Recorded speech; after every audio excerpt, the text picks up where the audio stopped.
Hello guys, welcome to my channel. तो आज के इस वीडियो में हम बात करेंगे कि अगर आप गर्भवती हैं और आप करवा चौथ का व्रत रखना चाहती हैं, तो ऐसे में आपके मन में ये सवाल आता होगा कि क्या आपको करवा चौथ का व्रत रखना चाहिए या नहीं चाहिए। क्योंकि हर सुहागिन स्त्री जो होती है वो करवा चौथ का व्रत ज़रूर रखती है।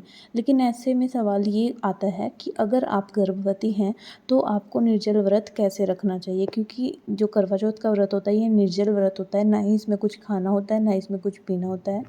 तो क्या निर्जल व्रत रखना आपके लिए सेफ़ है, आपके बच्चे के लिए सेफ़ है या नहीं? तो इन सब बातों के बारे में आज हम बात करेंगे। तो आपको अगर व्रत रखना है तो किन कंडीशन में आपको रखना चाहिए और किन कंडीशन में आपको व्रत नहीं रखना चाहिए। तो अगर आपके भी मन में ये सब सवाल आते हैं तो आज मैं आपको इन्हीं सवालों के जवाब दूँगी। तो चलिए वीडियो को शुरू करते हैं। तो सबसे पहले हम बात करेंगे कि अगर आपकी डॉक्टर ने आपको बताया है कि आपकी प्रेगनेंसी में आपको किसी भी तरह की कोई भी प्रॉब्लम है, जैसे कि मान लीजिए आपको शुगर हाई रहता है या आपको बीपी हाई या लो की प्रॉब्लम है या आपको थायराइड है या आपको किसी भी तरह की कोई कॉम्प्लिकेशन है, अगर डॉक्टर ने आपको बेड रेस्ट बताया है या फिर ये बताया है कि आपकी जो प्रेगनेंसी है वो कॉम्प्लिकेटेड है या फिर आपको प्रॉब्लम्स हो सकती हैं, आपको कुछ ना कुछ परेशानियाँ रहती हैं प्रेगनेंसी में, तो अगर ये सब आपके साथ दिक्कत है तो ऐसे में आपको कोई भी व्रत नहीं रखना चाहिए। क्योंकि ऐसा करने से आप अगर नहीं खाएंगी, नहीं टाइम पे पिएंगी, तो फिर ऐसे में आपके बच्चे को भी प्रॉब्लम हो सकती है और आपकी प्रेगनेंसी में रिस्क पैदा हो सकते हैं, आपको भी प्रॉब्लम आ सकती है। तो ऐसी सिचुएशन में आपको व्रत बिल्कुल भी नहीं रखना चाहिए। और अगर आपको फिर भी रखना, आपका बिल्कुल भी मन नहीं मान रहा है करवा चौथ का व्रत ना रखने के लिए, तो फिर आप ऐसा कर सकती हैं कि एक बार अपने डॉक्टर से सलाह ज़रूर ले सकती हैं। अगर डॉक्टर आपको बोलते हैं, वैसे तो डॉक्टर ऐसी कंडीशन में आपको मना ही करते हैं व्रत रखने के लिए, लेकिन फिर भी अगर डॉक्टर ने आपको हाँ बोल भी दिया तो आपको बिना खाए पिए बिल्कुल भी नहीं रहना है। आपको फल फ्रूट कुछ ना कुछ खाते रहना है। आप अनाज मत खाइए, लेकिन आपको फ्रूट्स खाने हैं, जूस पीना है, तो आपको निर्जल व्रत बिल्कुल भी नहीं रखना है। आप जूस पी सकते हैं, आपको पानी भी ज़रूर पीना चाहिए, क्योंकि अगर आप खाएँ पिएँगी, आप अनाज के सिवा कुछ भी फल फ्रूट कुछ भी खा सकते हैं, तो इससे आपको भी प्रॉब्लम नहीं होगी और बच्चे को भी दिक्कत नहीं आएगी। तो ऐसी कंडीशन में आप ये सब कर सकती हैं, क्योंकि देखिए करवा चौथ का व्रत तो हर साल आता है, लेकिन जो बच्चा आपके पेट में है ये सिर्फ अभी है, ये बार बार नहीं आएगा। एक बार ये सही सलामत पैदा हो जाए उसके बाद आप हर साल करवा चौथ का व्रत रख सकते हैं, कोई भी व्रत रख सकते हैं। उसके बाद आपको कोई भी सावधानियाँ रखने की ज़रूरत नहीं पड़ेगी, क्योंकि बच्चा आपका इस दुनिया में आ जाएगा, तब आपको किसी दूसरे चीज़ के बारे में नहीं सोचना पड़ेगा। तो ये तो थी उनकी बात जिनको कि प्रेगनेंसी में कॉम्प्लिकेशन वगैरह कुछ होती है। तो अब बात करते हैं उनकी जिनको प्रेगनेंसी में कोई प्रॉब्लम नहीं है, जिनकी प्रेगनेंसी बिल्कुल हेल्दी है, अच्छी चल रही है। तो आप ऐसे में आप व्रत रख सकती हैं, कोई प्रॉब्लम नहीं है। मेरी भी 2-2 प्रेगनेंसी रही हैं, मैंने भी दोनों बार करवा चौथ का व्रत रखा है, मुझे भी कोई प्रॉब्लम नहीं आई है।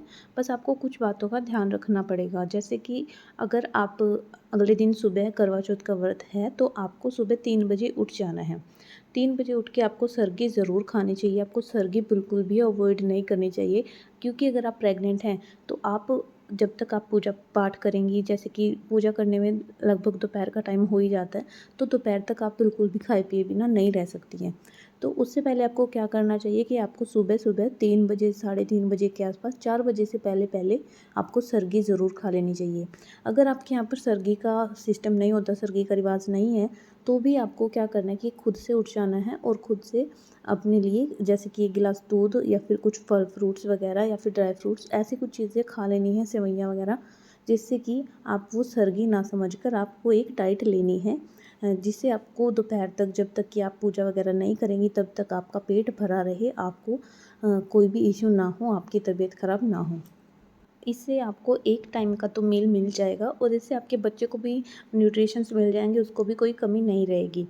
तो इसके बाद आपको क्या करना है कि सर्गी खाकर आपको फिर से सो जाना है। और अब आप ऐसा कीजिए, क्योंकि आपने एक तो खाना खा लिया, आपने दूध पी लिया, आपको गर्म या फिर गुनगुना दूध पीना चाहिए, इससे आपको नींद दोबारा से आ जाती है।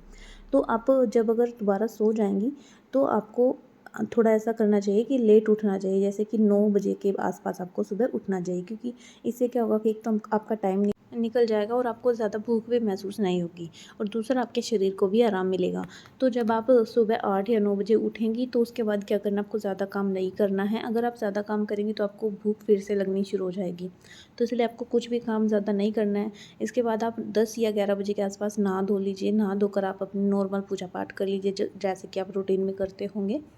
तो पूजा पाठ करने के बाद आपको क्या करना है, या तो आप अपने आप को बिज़ी रखिए किसी काम में, जैसे कि आप टीवी देख सकती हैं या फिर आप मोबाइल यूज़ कर सकते हैं, क्योंकि इससे आपका ध्यान जो है वो कहीं और बटा रहेगा और आपका ध्यान ज़्यादा भूख की तरफ नहीं जाएगा। या फिर आप रेस्ट भी कर सकते हैं, आप सो भी सकते हैं दोबारा से, क्योंकि सोने से भी आपका टाइम निकल जाता है, आपको भूख भी नहीं महसूस होती है। तो इसके बाद जब आप उठेंगी तो क्या होगा कि शाम होने वाली होगी, तब आप फटाफट से रेडी वेडी हो जाइए, अपना सब कुछ कीजिए, पूजा पाठ की तैयारी करना शुरू कर दीजिए। तो ऐसे अगर आप इन सब कामों में बिज़ी रहेंगी तो आपको भूख का पता भी नहीं चलेगा और आपका टाइम बहुत जल्दी और बहुत आसानी से निकल जाएगा। तो ऐसा करके जब आपका व्रत खोलने का टाइम आएगा तब आपको क्या करना है कि एकदम से बहुत ज़्यादा नहीं खाना है, क्योंकि अगर आप एकदम से बहुत ज़्यादा खाते हैं तो ऐसे में आपको गैस की प्रॉब्लम हो सकती है, अपच की प्रॉब्लम हो सकती है, आपको एसिडिटी हो सकती है।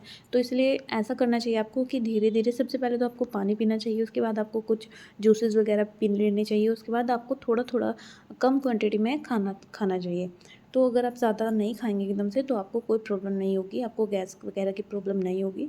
तो इन सब बातों का आपको ध्यान रखना चाहिए। अगर आप इन सब बातों का ध्यान रखेंगी तो ऐसे में आप करवा चौथ का व्रत बहुत ही आसानी से कर पाएँगी, आपको ज़्यादा दिक्कत नहीं होगी और आपके बच्चे को भी ज़्यादा दिक्कत नहीं होगी। तो आपकी प्रेगनेंसी भी सही रहेगी, आपकी प्रेगनेंसी में कोई भी प्रॉब्लम नहीं आएगी। तो ये थी आज की वीडियो, आई होप आपको अच्छी लगी होगी। आपको वीडियो अच्छी लगी हो तो इसे लाइक ज़रूर कर देना और मेरे चैनल को भी सब्सक्राइब कर देना।